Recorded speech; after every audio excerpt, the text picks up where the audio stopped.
let us try to understand what is alternating and direct current in this video. Now see the word itself, that is the alternating current and direct current. That means what? See, the non-oscillatory current flowing in one direction in a circuit from cell to cell. So such a current we call it as direct current. But that direct current against a current changing in magnitude and direction after equal intervals of time, that is called as alternating current. Now once again let me tell you, direct current means it's going to flow in one direction. Alternating current, it is going to change the direction in equal intervals of time.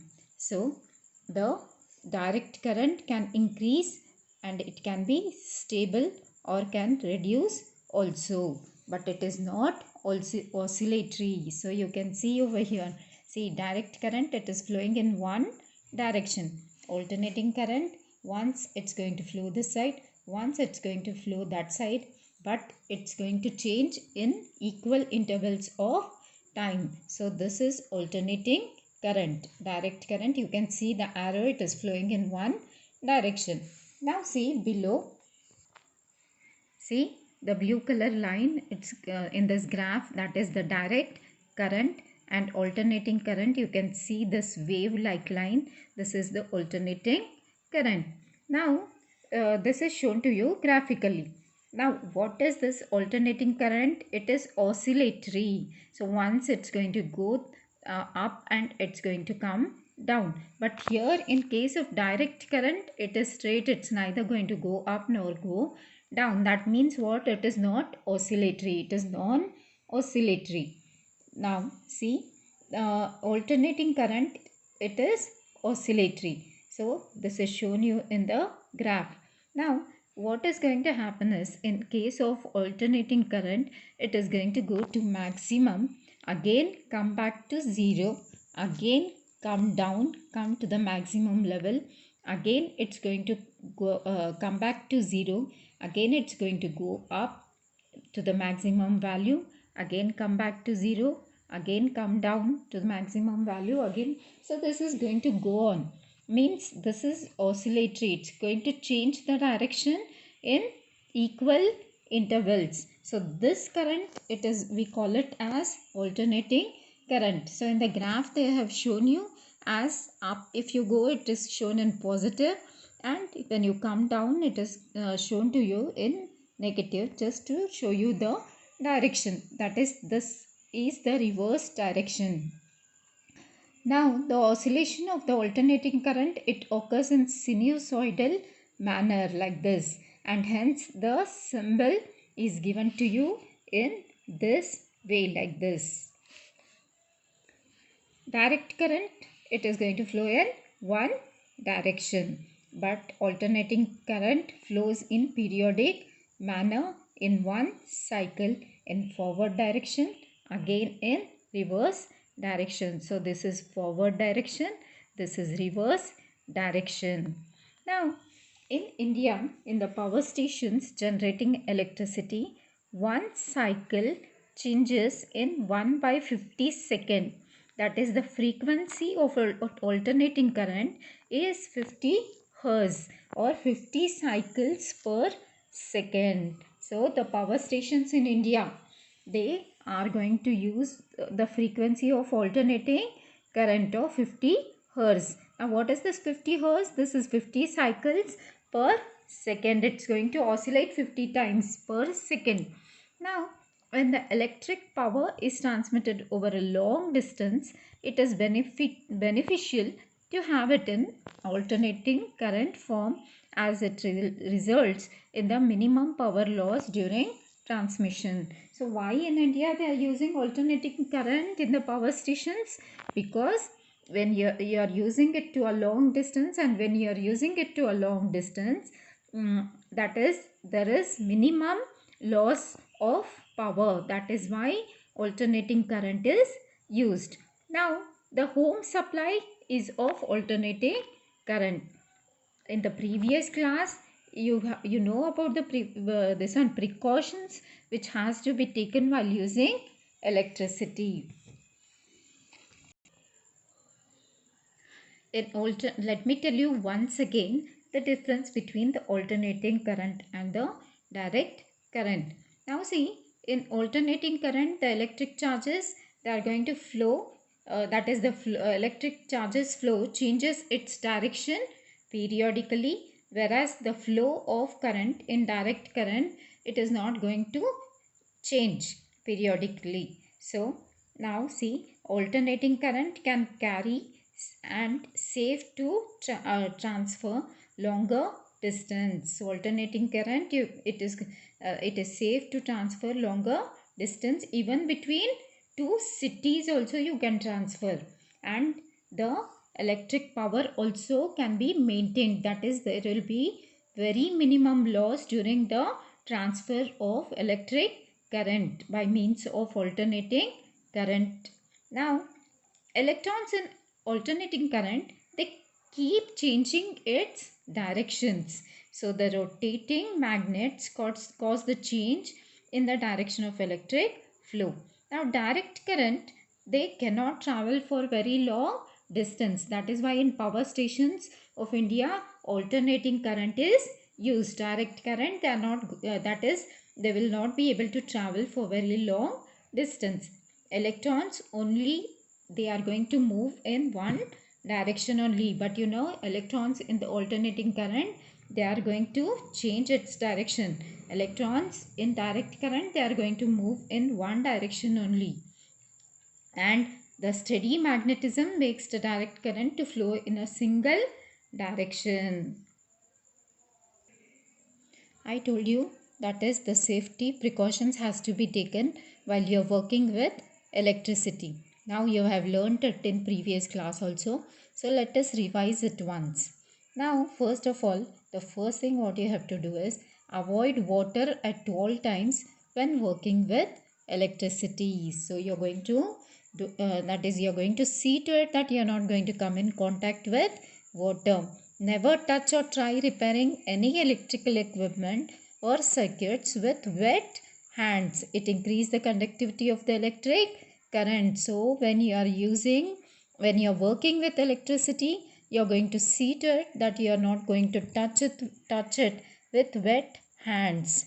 Then never use equipment with frayed cords, damaged insulation, or broken plugs. So if any, you'll have to go through, you'll have to always see and check that nothing, that is, the wire is not broken anywhere. So, and the third point is, if you are working on any receptacle at your home, then always turn off the mains. So you'll have to turn off the main switch. So it is also a good idea to put up a sign on the service panel so that nobody turns the main switch on by accident. So you're going to tell, that is, instruct everyone that the main, that is, nobody, and you'll have to see to it that no one ons the main switch. And next one is always use insulated tools while working. So the tools which are made up of rubber, plastic and wood, such things, such tools you are going to make use of while working. Then electrical hazards include exposed energized parts and unguarded electrical equipment which may become energized unexpectedly. So such equipment always carries warning signs like shock risk. Always be observant of such signs and follow the safety rules established by the electrical code. Then always use appropriate insulated rubber gloves. So you are going to use gloves made up of rubber, and goggles you are going to make use of while working on any branch circuit. Never try repairing energized equipment. Always check that it is energized first. Then check all the wires, the outer metallic covering of the service panel and any other hanging wires. It should be tested with an electrical tester. Then never use an aluminium or steel ladder if you are working on any receptacle, because these are good conductors of electricity. So if you are standing on that, you might get a shock. Now always you're going to check all your GFCIs once a month. Means what? Ground fault circuit interrupter. That means you're going to check all the electrical circuits at home. Then that is, it is the sun. They have become a very common in modern homes, especially damp areas like bathrooms and kitchens. The bathrooms and kitchens, they are damp areas, means it can be wet over there. So you have to check it so that you avoid electrical shock hazards. Now we are going to study about electric generator. Before, I have told you about electric motor. Now there the electrical energy was converted into mechanical energy. But what is this electric generator? This electric generator, it is working on the principle that is of electromagnetic induction. Now, what is this an electric generator actually? It is a device which is going to convert the mechanical energy into electrical energy. Now, you can see over here, this is the construction of electric generator. You can see this, there is a coil ABCD, rectangular coil. It is kept in the strong magnetic field of north, that is between the north pole and the south pole of a horseshoe magnet. Then the ends of the A and that is the ends of the coil, they are connected to a ring R1 and R2 with that is through the brush B1 and B2. Now here you can see in electric motor the split rings were used. You should know this difference when you are writing, or that is when you are understanding this. Now in electric motor split rings were used, but here the whole rings are used. Now so the ends of the coil, they are connected to the rings R1 and R2 through the carbon brushes B1 and B2. Now this is connected to a galvanometer, that is to check the flow of current. But in electric motor, you use the battery. Here battery is not used. Here you are not going to supply the current, but with the help, that is this axle is going to be rotated with the help of outer force. And because this is rotated, what is going to happen is the coil ABCD is going to rotate in the magnetic field. Now because there are magnetic lines of force over here, when the coil starts rotating, the magnetic lines of force will be cut, and therefore the current will start flowing in this circuit, and it will be measured. You can detect it in the galvanometer. Now see, according to the Fleming's right hand rule, what is going to happen is the electric current is produced in the branches A, B, C, D. So the current is going to flow from A to B, B to C, and C to D. Now in the external circuit, the current flows from B2 to B1. So it's going to flow like this, come like this, it's going to flow like this, go like this, from A to B, B to C, C to D. Now instead of, if you take, this is only one loop shown over here. Now instead of one loop, if you take several loops of wire, then what is going to happen? The current of magnitude, that is the magnitude of the current, is also going to increase by the number of turns you are going to use. So the current is also going to increase, with the current produced is also going to increase several times. So what is going to happen is the AB is going to move upward and CD is going to come down. Then again this CD is going to come in the position of AB, and AB will come in the position of CD. Now when this CD comes over here and AB goes to the other side, Then the current again, this is C and this is D. Now the current is going to flow like this: D to C, then C to B and B to A. The branch BA is always in this branch BA, which is there, it is always in contact with the brush B1, and CD is always in contact with the brush B2. Now the external circuit, what is going to happen? External circuit current, electric current will flow from B1 to B2 like this. That is the opposite to the previous rotation.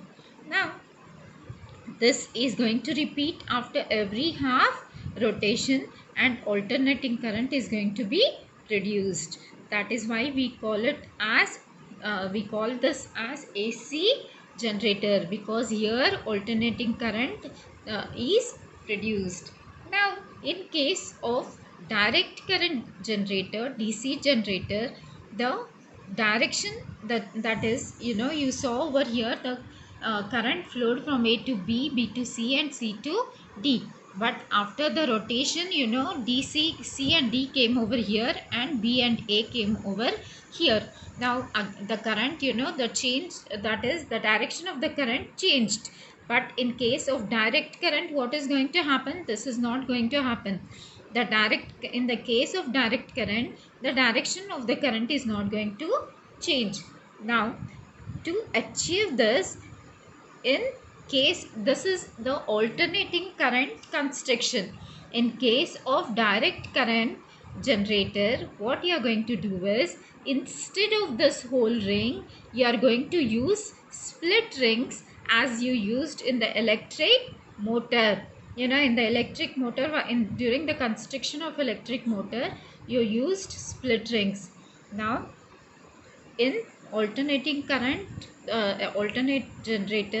current generator, you are going to use whole rings. In direct current generator, you are going to use split rings. So because of this arrangement, what is going to happen is, the branch of the coil, it is going to go upward and it will come in contact with one brush, and the branch going downward, that is, the CD which is going to go downward, it is going to come in contact with the other brush. So hence the current will flow in one direction only and in the external circuit. So this is why this generator, we call it as direct current generator. Now here there is a question: use your brain power, draw the diagram of a direct current generator, then explain as to how the DC current is obtained. So you are going to see this video again and again, try to understand it, and then what you are going to do is, you are going to draw a diagram of DC generator. Now in DC generator, what changes you are going to do? Instead of whole rings, you are going to draw an half ring over here, just like electric motor. Now you are going to draw this, you are going to explain it just like how you explained in electric motor case. Just like that, you are going to refer this electric generator, and you are going to try to explain this. You are going to complete it in your notebook. So today we have completed this lesson, effects of electric current, that is energy transfer in electric circuit, heating effects of electric current and magnetic effects of electric current. Now in today's video we saw the electric generator. Now the diagram of electric generator, construction, working of electric generator and electric motor is going to be very important. The right hand rule, the left hand thumb rule, all this is going to be very important. The definitions, so you're going to practice it in your notebook. You're going to solve the exercise and send the that is, you're going to post the photos of the solved exercise to my on my number.